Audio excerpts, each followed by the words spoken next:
Greetings, everyone, and welcome to the Produce Buzzers podcast. We are so happy you have joined us today, and I think you will be too after the show is over, because you will learn a lot about fresh fruits and vegetables, how to select and store them, how to prepare and cook them, and surprising facts about their history and origin.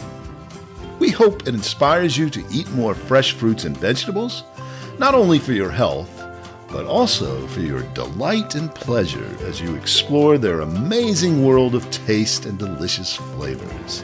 Eating more of them will transform your life in so many positive ways. So settle back, relax, and get ready for another delicious adventure with the Produce Buzzers. Greetings, Produce Buzzers podcast fans, and welcome to another delicious episode of the Produce Buzzers podcast. I'm Edwin Stepp, your host and executive editor for ProduceBuzz.com.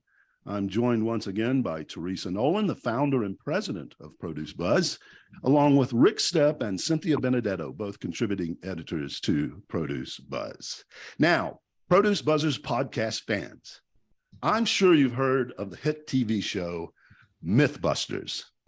It's hosted by a team of scientists who put to test common beliefs held by people regarding all types of subjects, from the 5-second rule of food dropped on the floor to whether a 500-person army holding mirrors could focus enough sunlight to set a wooden ship on fire, to which type of intersection is more efficient, a four-way stop or a roundabout.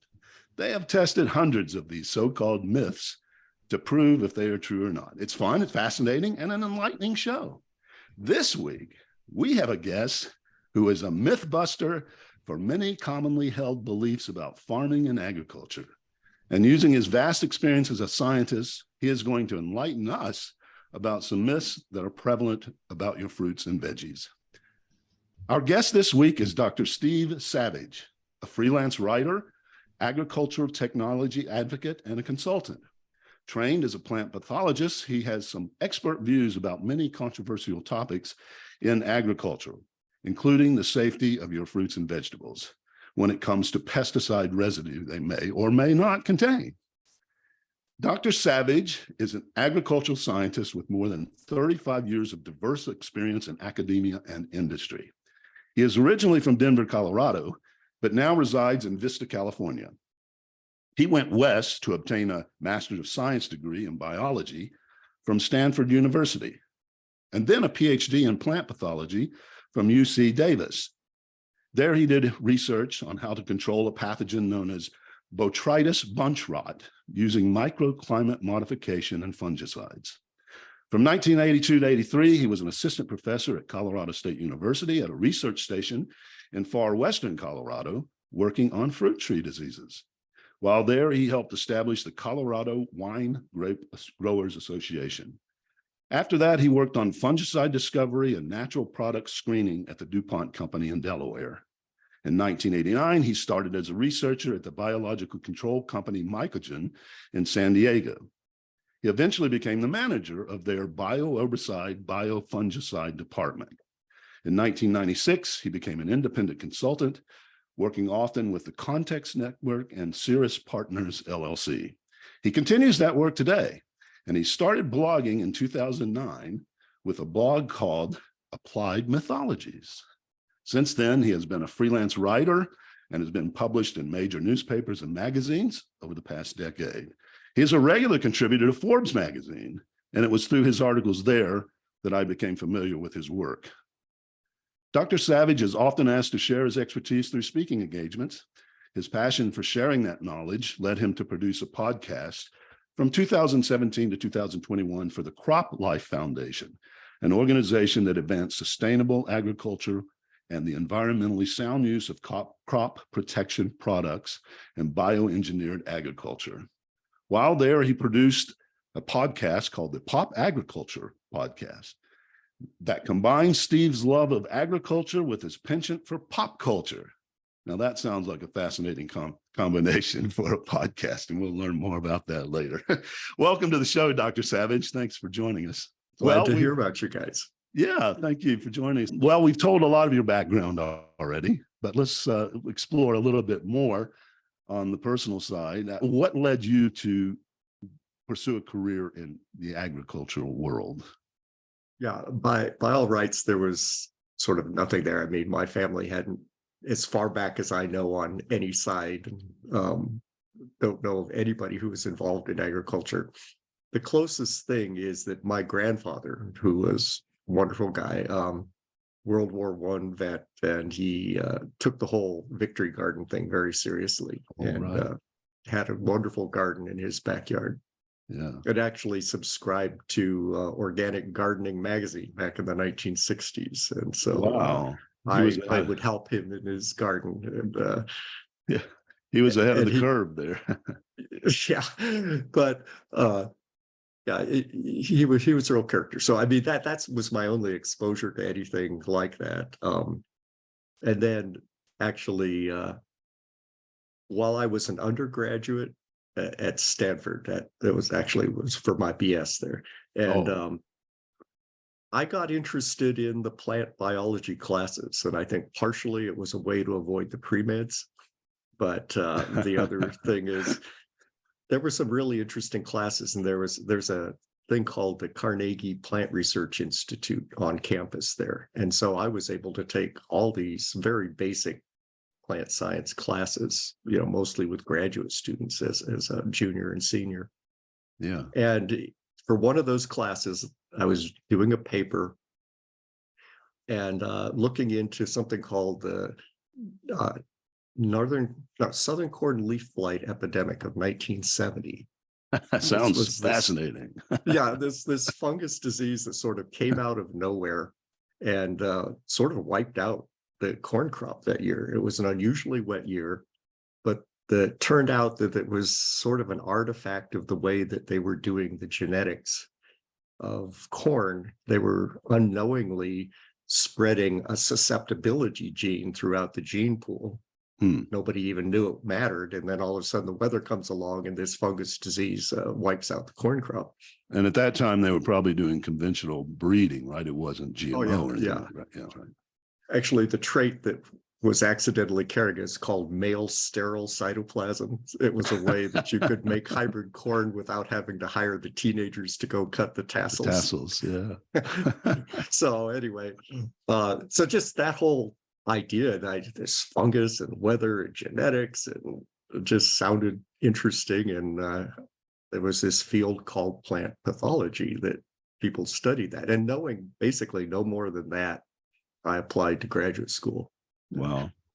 Talked to the director of the Carnegie Institute, said, where would I go for that? And he says, I don't know. I would think you'd either go to Cornell or UC Davis or University of Wisconsin. And I was about to marry a California girl, so Davis sounded good. And that's where I ended up. Yeah, and that's certainly one of the top agricultural schools in the world, I suppose. It is, but I didn't know. You didn't know that. UC Davis, here I come. That's great. Well, so from this, having your eyes open to this world that you knew nothing about, you really dove in, and dug deep. It was a great experience. That the only faculty member there that was willing to offer an assistantship to this kid with no agriculture background was the first female professor in that department at Davis. And she was in, each professor had a certain crop that they had to do and take care of, and she was in charge of grapes. So my landing in agriculture was California grapes. Wow, and that's a great place to start. Pretty soft landing. All of my field research was in the Napa Valley, and it was great because she was very field oriented. With the grad students and her staff and everyone, we were in the field all the time, and very connected with the wine grape industry, and very progressive industry. Yeah. Was it only wine grapes, or did you get into the table grapes at all? Some table and raisin as well. Yeah. Right. And but a lot of it was in wine grapes. Right. So, I have a good friend who grows grapes in the Fresno area, table grapes, and he was the first to go organic in that area. And all his neighbors said, "You'll be out of business in 5 years or less." And he's still doing it today, still making it happen. And he was one of the first to form one of the first to be one of the first founding members of I forget the organization, California Certified Organic Growers or something like that. I probably CAWG. Yeah, okay, back in the yeah. days before the USDA. Right. Right. Yeah. Yeah. He was one before of the before the national definition. That was right. It was a very influential one. Yeah. Right. Anyway, so that's we'll get off of me and back to you now. Okay. And speaking of organic, the article that really opened my eyes to your work was one of your recent ones in Forbes about something that's called the Dirty Dozen of fruits and vegetables. Tell our listeners who may not know about that, what is the Dirty Dozen? Since 1991, the USDA has had a program called the Pesticide Data Program, or PDP. Okay. And they go out every year. They pick, 15 to 25 different, mostly fruits and vegetables. They'll occasionally do something else, but mostly fruits and vegetables. They take 10,000 samples total or more, take those back to laboratories throughout the US and analyze them for the presence of pesticide residues. And that they can't measure everything, but basically they can tell whether there's any number of up to like 300 different chemicals and how much is there. Right. And so that data has been published every year. It's a very transparent public database. And it basically shows that, yeah, this is really safe. You should eat this with no worries at all. But an organization called the Environmental Working Group, or EWG, since 1995, has taken that data and basically completely misinterpreted it. And they come up with this list and they say, these are the produce items that you should be most wanting to get the organic version to avoid pesticide residues. And it's very effective because fear works for marketing very well. Right. And people don't know anything about pesticides. Their image of pesticides are basically something from the 40s, right. Things that either don't even exist anymore or whatnot. I mean, we've had the EPA regulating this since 1970, but most people have no idea that that's true. Yeah. The fear of DDT is still in the minds of a lot of people, especially our age, I think, but maybe even for some of the younger ones. So that was interesting. I hadn't thought about that, that the fear really goes back 80 years or more, or more, at least 80 years, because of things that were in existence and no regulation at that time, right? Right.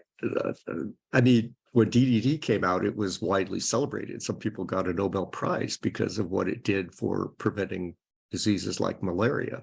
But what people didn't understand was that it persists like forever. It doesn't break down.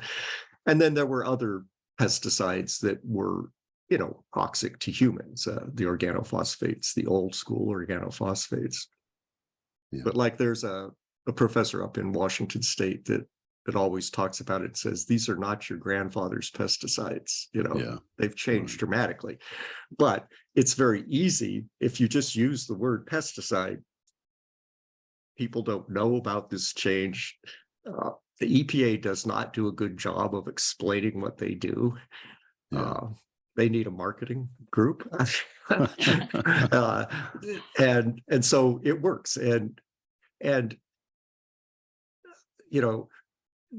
people have been challenging the Environmental Working Group to say, what the effect of this is. And it's actually been very well documented that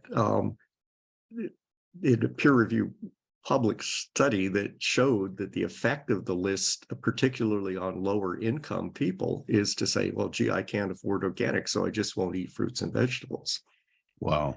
Yeah. And I think it probably causes hesitation from a lot of other consumers. And as you well know, people don't eat nearly the amount that they should for their health. So Right. the last thing in the world that we need is somebody scaring people. Yep. It's not scary. Yeah, the study after study shows that 12 to 15%, only 12 to 15% of Americans are eating the recommended amounts of fruits and vegetables. So this list has really had a negative impact on that. What do they use to select the 12? What's their method to select the 12? Well, they're a little bit obscure about it, but what it boils down to is if it's detected, it kind of counts in the way that they do it. So to know what these things mean, you have to look at three things. It's like, okay, which chemical is it, for one thing?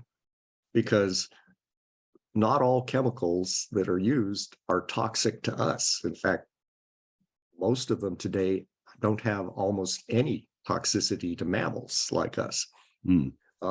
Like something that kills a fungus or an insect doesn't necessarily, frequently it inhibits an enzyme which we don't even have in our body. Oh, okay. So there isn't a dose at which it would be toxic to us the way it's toxic. Right. So you need to know which one it is. They don't pay any attention to that. So they would treat DDT or an old school organophosphate the same as one of these modern things. Then they don't look at what's the concentration.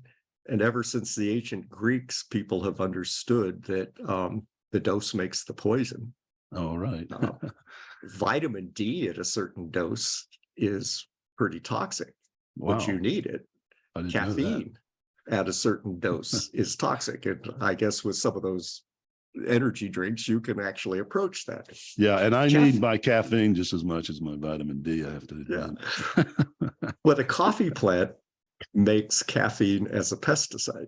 Oh, that's the role that it played in the evolution of the coffee plant. It was warding off its insect pests, and then we develop a taste for it. Interesting. I had no idea. Yeah.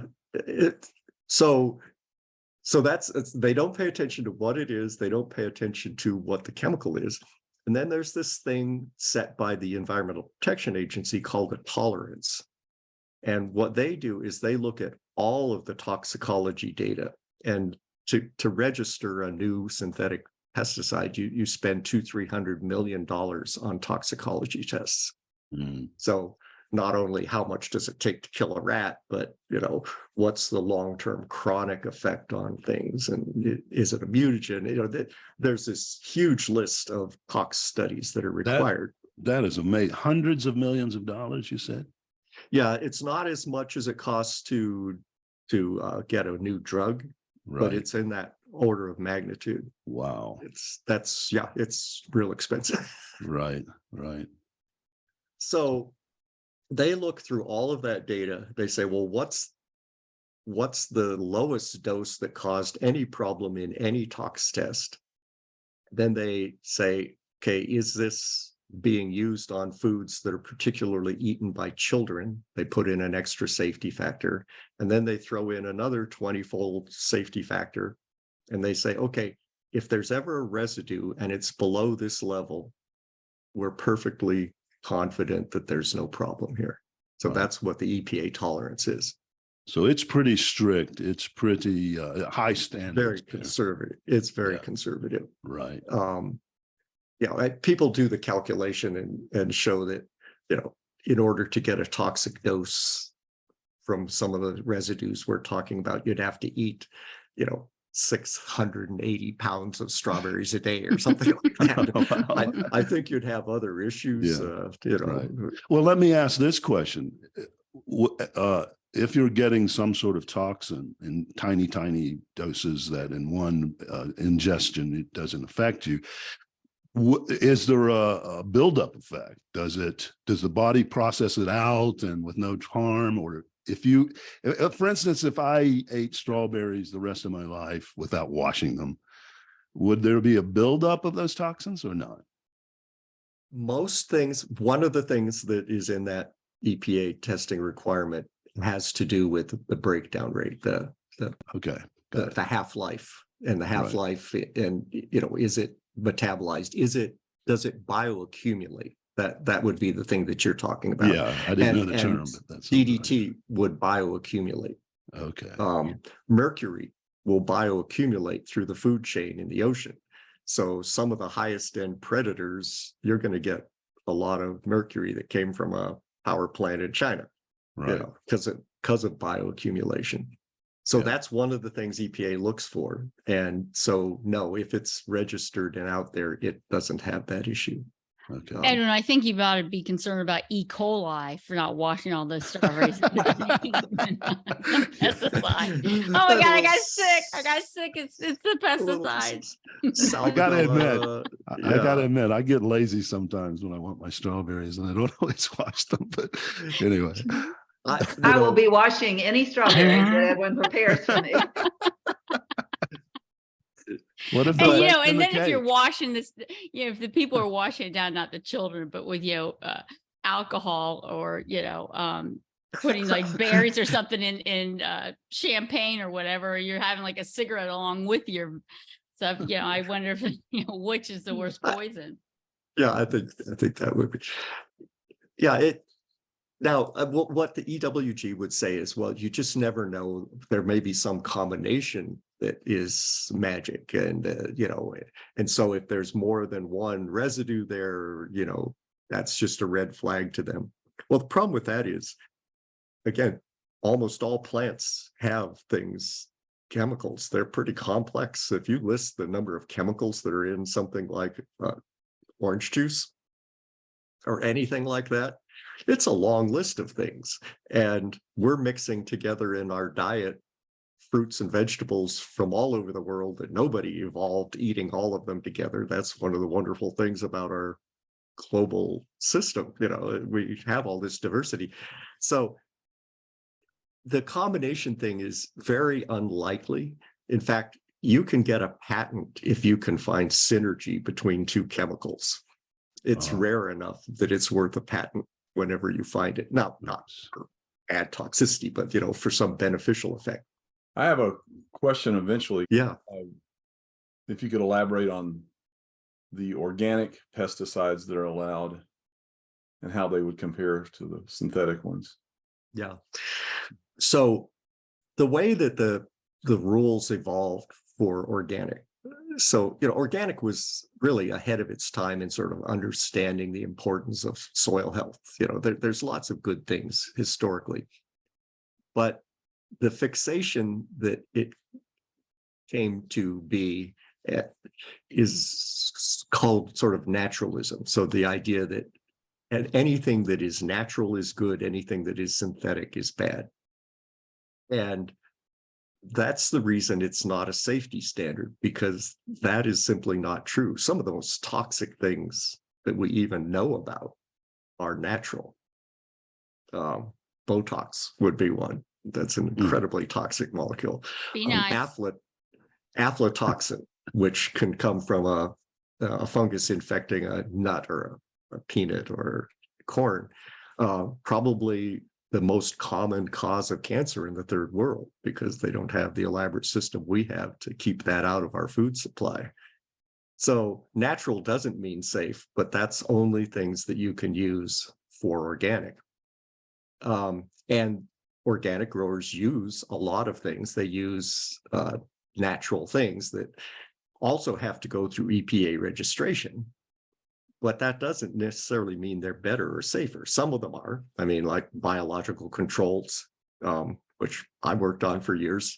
Those are great. And although what usually turns out is they're most effective when they're combined with a chemical fungicide or something like that. And there's good reason to do combinations because of resistance management. Yeah. Can you for our listeners and for me, I think I understand what you mean by biological controls, but can you give us some examples of that? Well, the oldest one is something called Bacillus thuringiensis, which everybody calls BT for obvious reasons. And it's a soil bacteria, and it makes a weird crystalline protein inside of the cell, and it's very toxic to insects. It binds to their gut and they can't digest anything and they die. But it's only toxic to insects. And in fact, the one that's toxic to a caterpillar is not toxic to a beetle. Right. And vice versa. And so those have been used for many, many years. And those are natural. We would classify them as a natural thing? Well, they would be classified as natural. Now, these are soil-dwelling bacteria that don't fly around and land on plants. There's nothing natural so about that. But, process we grow them in vats and spray them. Right. And that exact protein is what has been genetically engineered into insect-resistant crops. But of course, if you do that, then the organic people, won't accept that. But it is the exact same mode of action. Right.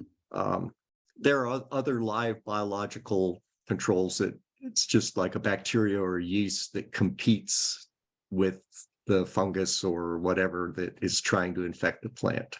Right. And those will help. Then the other thing that the organic people can use are basically minerals. So naturally occurring mineral.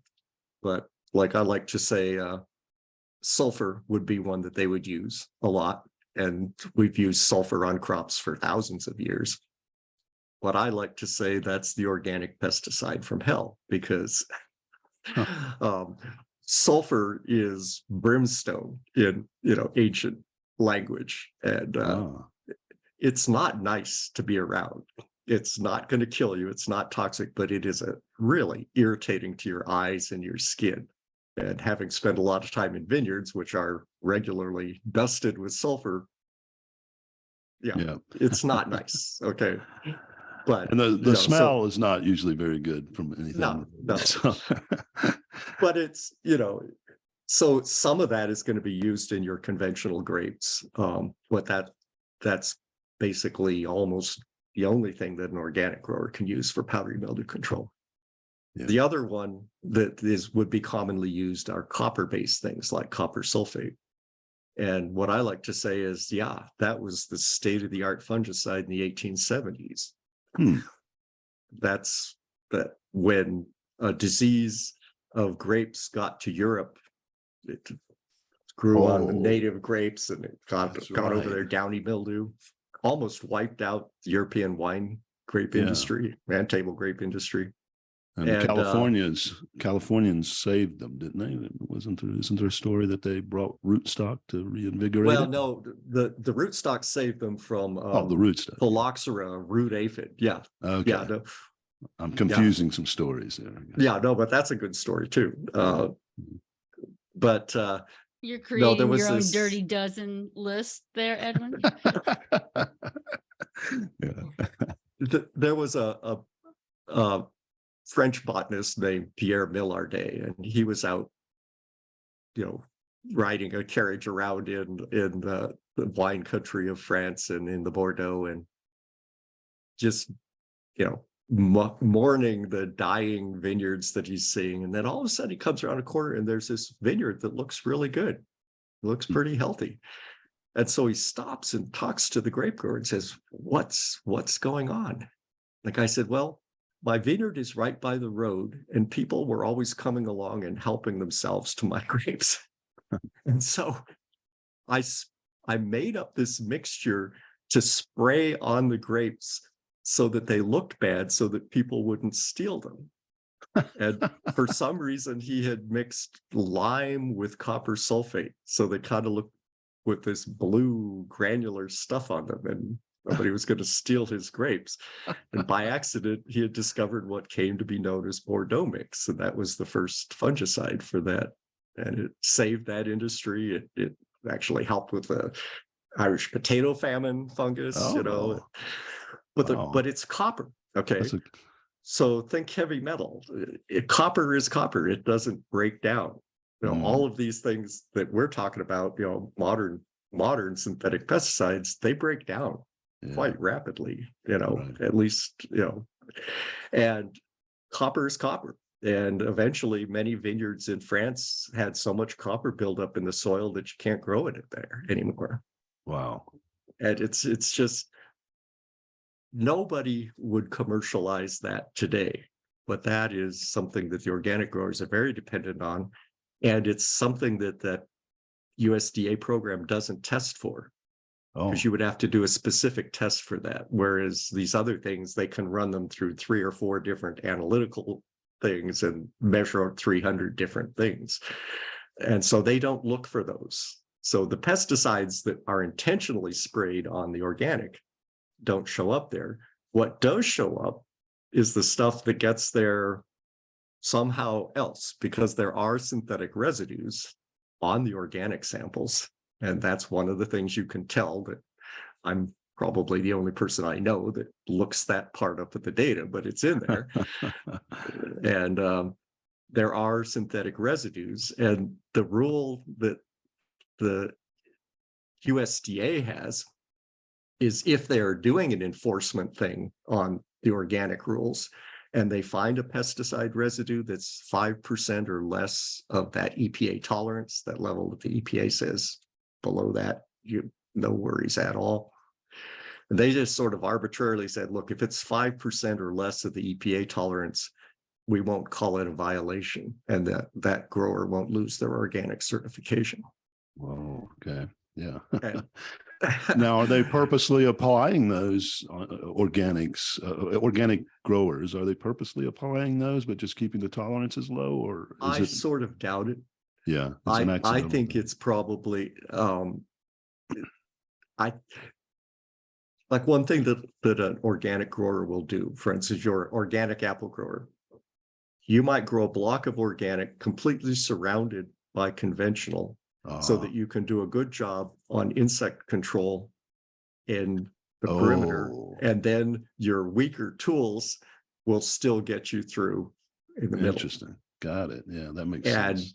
there's dust, and there's equipment, and there's there's And rarely, bins, is a farm is usually in a big farming region, and they're rarely isolated, and they don't have walls and fences or And the problem with this USDA testing thing is that they can find these incredibly small amounts of things, yeah. parts per billion, parts per trillion. And so, so it's there, they can tell, and they're very transparent, even though they know that's absolutely no worry. That data is out there. EWG sees that incredibly small number of something that is a very low toxicity to people, and it counts against them. Right. So then let's get back to that EWG list. Do you think the 12 they usually select have the lowest tolerances, or is it lowest tolerances, or the most pesticide residue? Does it come down to that, or is there something else? It's hard to say, because they don't just take, like, any given year has a certain number of crops. Like this latest data set that I analyzed had 21 crops. Okay. It didn't have several of the crops that are at the top of the EWG's list, because they can't do all the crops every year. Oh, okay. So they just they're carry it over. Yeah. But chances are, what they highlight, yes, it has the most detections, but that doesn't mean they're the most significant. And so, for instance, strawberries is usually way up on the list, but you got to think about how strawberries are grown. In Central Coast of California, you're picking strawberries from the same field for 8 or 9 months of the year. You're out there picking them every 2-3 days. And that means that in terms of pests, you're dealing with them, and you have to do something about it for the crops that are the berries that are at the flowering stage, all the way up to the berries that are ready to harvest tomorrow. So the pesticides that they're allowed to use on strawberries have what's called a zero pre-harvest interval. That's one of the things the EPA sets in their rules, their label rules for everything. And so a zero pre-harvest harvest interval. So if there's a pesticide that has some mammalian toxicity at all, the idea is, well, you say, I've got to set how long before harvest, so to make sure that it's broken down to a low enough level. That's really what this thing, the PDP is showing, that growers are following those rules because things are below the tolerance. That means they've been doing the rules. But there are extremely low toxicity things that they're using on the strawberries because you can apply them the day before, because there's effectively no amount of that that's any concern to a human. Yeah. So that's what's being detected, as opposed to a crop that you go through one time and harvest. That you can just say, okay, 3 weeks before harvest, I'll stop using this. Yeah. Yeah, that makes sense. I've got a question about if you walk into the produce department to buy your fruits and vegetables, do you give any consideration at all to organic versus conventional produce? In my case, I do, because I absolutely don't buy any organic. And that's actually, it's a problem for me, because I like to get stuff at Costco, and because they have great deals, especially on fruit. But at least at my Costco, none of the vegetables are not organic. Oh, So I don't buy any vegetables there. I buy those at the Stater Brothers. And there's another big retailer that you probably don't go to, because most of their stuff is not conventional. Right. Yeah. But it's not because you think it's more dangerous. It's just a matter of principle. Yeah. I have a Forbes article from years ago. It's probably my most read one, that said why I don't buy organic food and why you might not want to. Now, they don't actually let us use first person voice anymore, but the main reason is and it's nothing against organic growers, because many times those are the same growers that are growing the conventional. To me, the problem is that the yield per acre is lower, and that's documented. I worked with some academics, and we analyzed another USDA data set that documents, you're 50 to 70% of the yield per acre for the most part in organic. 50 to 70. Wow. It depends on the crop. I had read that it was lower, but I did not realize in cases. Yeah, and it depends. It varies a lot. And it's hard to get the data for the fruit and vegetable crops, but certainly for any kind of a row crop, it's definitely lower. Mm-hmm. And if you do the math, if we were to grow everything organic, would need half as much agricultural land, and we don't have that. Right. And you look at something like strawberries, where you have very specific microclimates where they work. And if you're making part of that less productive, that means all the other resources that you're using, the water, the land, the labor, the energy for the equipment, you're being less efficient. Right. And if there's no advantage, right. Well, that was Rick hit on one of the. Oh, keep going if you had. But as you can imagine, being the anti-organic guy isn't very popular, because even within the crop protection industry, they don't like to be anti-organic, because they sell to both kinds of growers, and like I say many times, the same growers. Right. So I'm kind of obnoxious in that respect, I guess. Well, it makes a lot of sense, and I used to be very much organic. It's got to be organic, but my eyes have been opened and enlightened over the years, especially as we got into producing Produce Buzz in the podcast. But that was Rick hit on one of the questions I had, and that was, I was going to ask you, wouldn't it be best if everything could be grown organically? I think I might know your answer, but the other reason is that there's not enough poop. That's a good point. If you limit your fertilizer to what you can get from natural sources, you can get some from a legume crop rotation and all that kind of stuff. But basically, they're very dependent on that. Right. But then there's another thing, like if I was going to be like the EWG and use their kind of tactics, the thing that I would point out is that take the leafy greens market, okay? They have stopped using, for the most part, composted manure as their fertilizer for that, because it's not 100% effective at getting rid of the pathogens, right? Yeah. So E. what they are coli using for their natural fertilizer is blood and bone meal. And I don't think your average organic shopper mom would really like to think that, oh yes, this lettuce was grown with ground up dried blood and bones of animals. Wow. Well, Yeah, I didn't know it's as long as you heat it to get rid of the prions, that's perfectly safe. Right. But it's, there's a yuck factor there. Yeah, and maybe a humane factor too. They're grinding up animal bones, I guess, some kind. Well, you should use them for something, but right. Yeah. What was that nursery rhyme? Fee, fi, fo, fum. Do you remember the giant? Oh, yeah. I'll The grind your blood. bones to make my bread.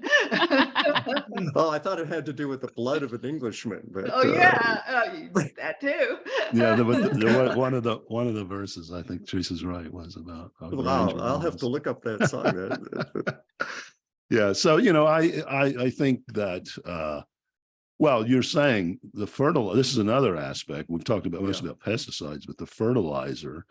I'm a bit of a history student, and I just recently read a book about the history of food through from ancient times all the way through.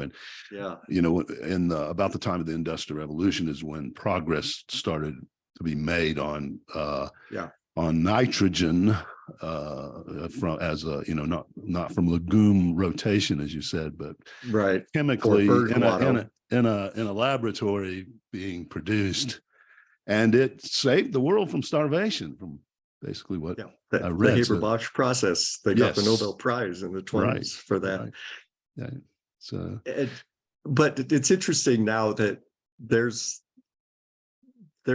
other ways now to make that. So, for instance, the synthetic nitrogen that is made today is mostly made from natural gas. But that's only because that's been the cheapest source of hydrogen, which is what you need for that Haber-Bosch reaction. Right.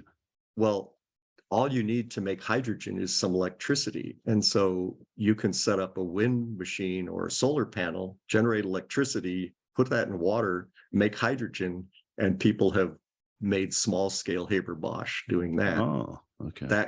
And it was never cost competitive with the natural gas version, but due to a certain war, now that might be different. And then there's some exciting stuff happening on that front.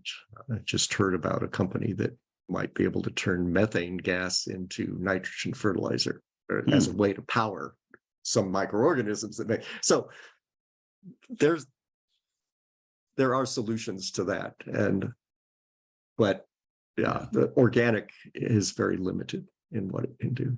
Right. Well, that's the biggest eye-opening moment for me today. Is I knew that organic was less efficient as far as yields, but I did not realize how much. And we wouldn't have enough land to feed the world, and we wouldn't have enough poop to. So that's really fascinating. But well, and for instance, from a climate change point of view, we really want agriculture to play a role in actually capturing CO2 and storing it in the ground. And but to do that, you really have to be able to do without tillage, no-till agriculture. Right. And that's not as big of an issue for produce, fruit and vegetable industry. It's a tiny amount of acres compared to all the world's corn and soybeans and all that kind of stuff. Yeah. But to do that with a no-till system, it really, really helps to have herbicides, and they don't have any options for organic for that. And so they're tend to be dependent on mechanical tillage, and that's something we need to not do. I read a little bit about that on your blog, and I'd love to have you back for another episode to discuss that. I think that's interesting, even though maybe it doesn't, as you said, apply to most of fruits and vegetables. But well, I mean, it does in the sense of people they tend to call it more regenerative now Right, when they're right. talking, and part of that is taking care of soil health and not doing tillage, and certainly in a tree or vine crop you can do that. Yeah, right. Not need- potato crop. Or A peanuts. little hard maybe. to do that, or beets or carrots. Right. Yeah, that's funny. I was Well- actually told years ago that things grow on organically produced fruits and vegetables that are more toxic than the pesticides would be. Oh, Is that the true? organisms or the Yes. Like residue from insects or maybe fungus or that type of thing. Is there any truth to that? I wouldn't say normally there would be. The most dangerous toxins, the only ones that I actually worry about in my food supply, are called mycotoxins, which are maybe what you're referring to, that are produced by certain fungi that infect things. And an organic grower would have a lot less tools to be able to control those organisms. It's probably the biggest issue in nut crops. And our nut crops do an awesome job of that. We could get into that in detail, but I would not eat an organic almond from Turkey because there's a fair chance that's going to have aflatoxin in it. Well, at toxic levels. Yeah, Could be. and it doesn't take much with aflatoxin. I mean, it's Right. a super potent carcinogen. So, yeah. Well, on that note, what advice can you give our listeners about choosing fruits and vegetables, how to handle them to minimize the risk? I would say there's a quick rinse is probably all you need, and I'm kind of with you. If I'm in a hurry with my table grapes, I don't even necessarily rinse those off. I think the main advice is what you guys are giving, which is eat more of these things. Right. Because there are so many beneficial chemicals in there in terms of all your antioxidants and fiber, and not to mention flavors that we enjoy. Right. The main message here is eat the fresh fruits and vegetables, conventional or organic, because you need I love the way you said that. The chemicals in them are going to benefit you much more than any chemicals on them. Right. And with many, I mean, just what you would normally do, you're going to get rid of anything that wasn't systemic. I mean, when you peel a banana, you peel your tangerine, you don't eat the rind of your watermelon. Oh, wait a minute, we do. We have an episode I know, about. I'm kidding. I'm joking. No, actually, there's a thing called rind snacks that I did an article on, because they're trying to find ways to use things like that. Oh, cool. That's cool. Yeah, they sent me a bunch of dried fruit samples that they even make from watermelon rind. But yeah. And I have made candied orange and lemon pills. Those are. Oh, I thought we were talking about pork rinds. A little different there. But I interrupted you on a very important point. Most things you're not eating the rind or the peeling, you're getting the inside of it. So for most things. Yeah. Well, many things. But maybe not most things, but many things. Right? Yeah, I mean, like I don't peel my apples. Neither do I. Or potatoes. I peel nothing that's this. If the skin is edible, I never peel it. Well, and frequently that's where those beneficial sort of things are is in the pigmented part. Yeah. Right. And I can't have another chore when I'm preparing food. I can't now I have to squirt this stuff on it, sub it, wash it, rinse it off. Well, that's a good point you raised, because the point of our podcast, and especially of today's episode, is to get people to eat more fresh fruits and vegetables, not be afraid. And one of the biggest reasons they don't is because of the time it consumes to prepare. So, well, that's why that fresh cut has helped with that to a certain extent. And, like the story of those baby carrots. Right. That's a great story, because basically that's a food waste reduction. because the number of carrots that come out beautiful enough to sell as whole carrots, things happen underground, they don't look so nice. But can you briefly relate that story to our listeners? I know a little bit about so there was a carrot company in California. I forget the name now, but was it Bolthouse? Bolthouse. Yes, you're right. And they noticed, they hated this idea that they'd grow all these carrots and then a large proportion of them they couldn't sell in the store because they didn't look nice enough. And they could turn them into slaw and they could feed them to animals, but that they just hated that idea. And so they developed this way to turn them into these little things. And I think it was great marketing to call them baby carrots. Everybody sort of likes this idea of baby for some reason. Yeah. And I think a lot of consumers out there think it's a completely different variety. They don't, and it grows that size and shape, but they're actually ground down, aren't they? They grind them down into that shape. So, and the part that they, the ground up part, they actually put into slaws. And so they're wasting very little of it. I mean, I think they take the very outside off maybe and feed that to animals, but yeah. And that's a good story.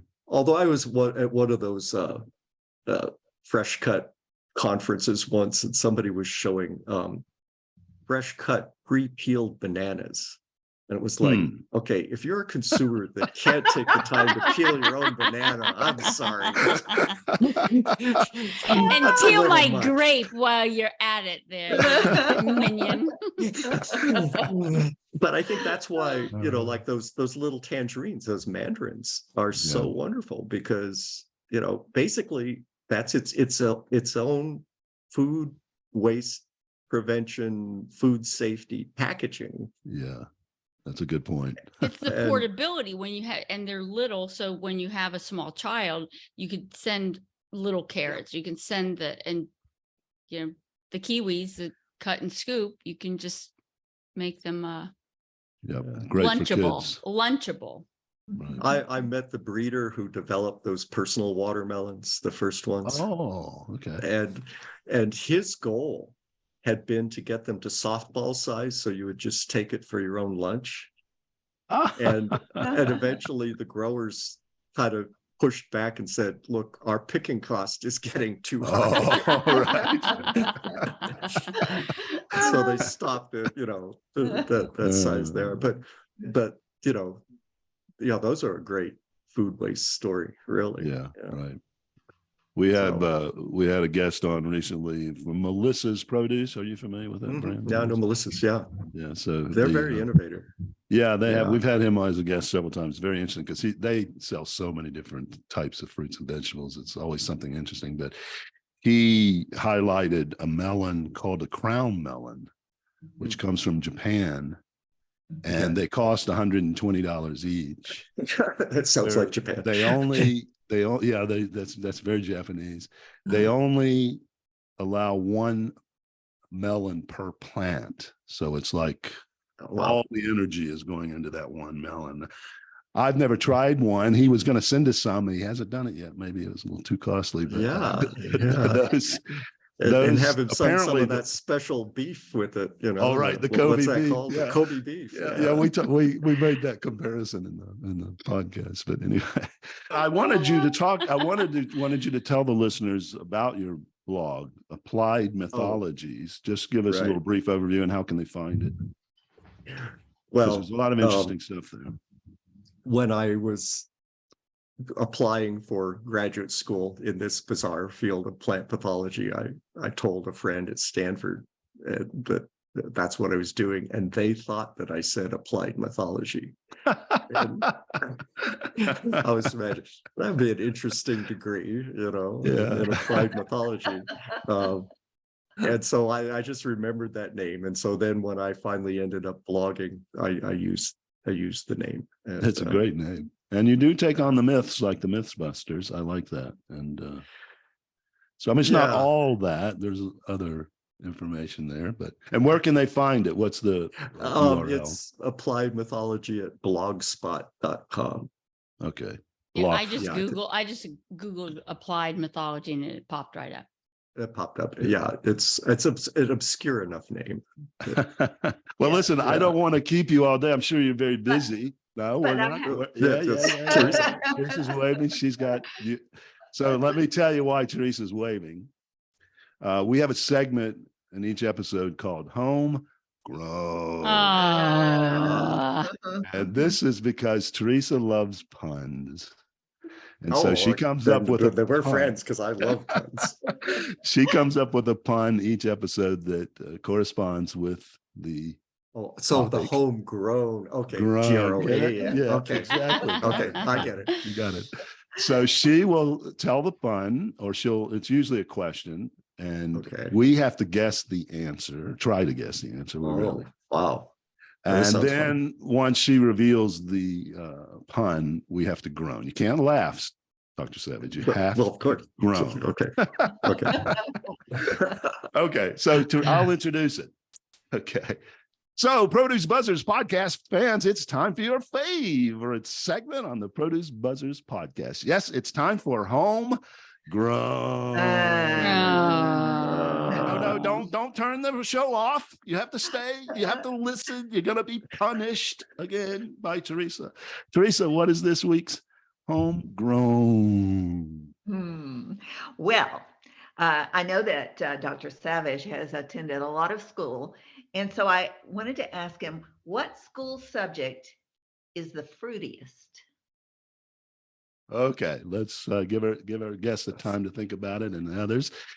Fruitiest. What school subject is the fruitiest? The fruitiest. The fruitiest. Okay. I'm thinking. I'm not coming up with anything. Not coming up with that. Rick, come on. You always have a good I'm sure guess. I'm taking it too literally here, but school subject. I'm thinking of going through all the school subjects, but I'm not coming up with. Yeah. Okay. What about you, Cynthia? I'm thinking reading, writing, arithmetic. I don't know. Okay, Teresa. Okay. What's the answer? So what school subject is the fruitiest? History, because it is full of dates. I'm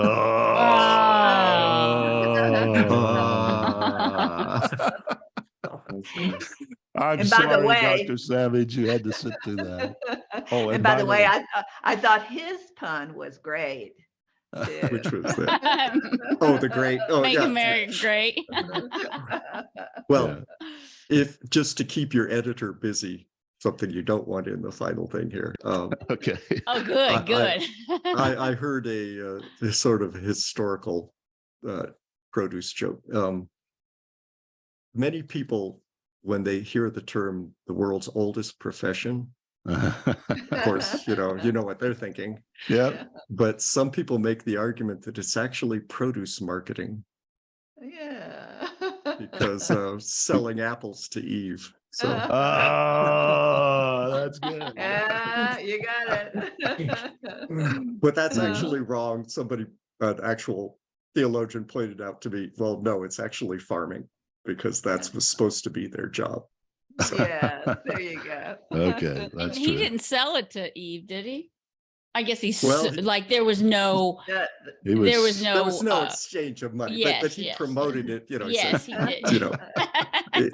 It's you've heard your last book, but power is the money. Sales job on her, but there was no tender that was exchanged. Yes, that was great.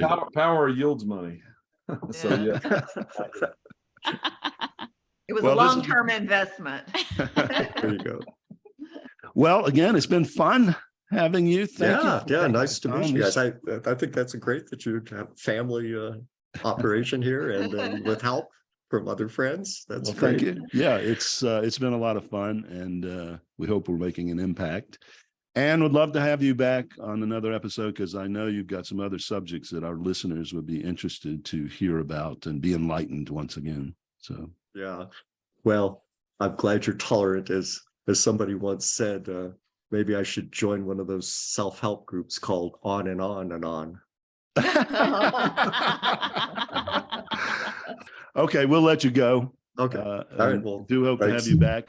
Thanks so much. Thank you so much. Thank you. Thanks a lot. Thank you. Well, thank you, listeners, for tuning in to the Produce Buzzers podcast, brought to you by Produce Buzz, the gathering place for lovers of fresh fruits and veggies. We hope you were entertained a bit and educated a lot about fresh produce. Be sure to join us next time, and please tell your friends to do so as well. Like, share, and comment on our Produce Buzz Facebook page, and check out our website at www.producebuzz.com. There you will find articles about fresh fruits and veggies, how to select, store, and prepare them, as well as lots of interesting facts about all the wonderful bounty the earth provides for us.